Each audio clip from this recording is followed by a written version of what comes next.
Okay, so I don't really like to make videos about materialistic things, but it does say, this section does say something about Jordanian culture. So if you can't recognize what the hoo-ha's going on, these are chandeliers. Pretty extreme. Look at that. Just look at that one, for example. It starts there. It's so big that it barely fits in my camera and then ends up there.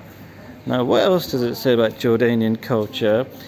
They like their bling, but it also says that they like hosting people, and the home is a lot more the center of their world than in England, because family is the center of their life in Jordan.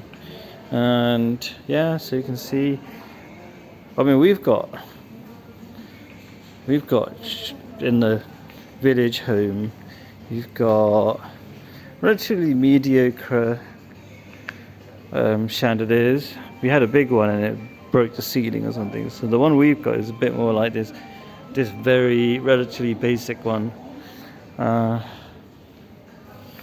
Anyway, anything else worth mentioning?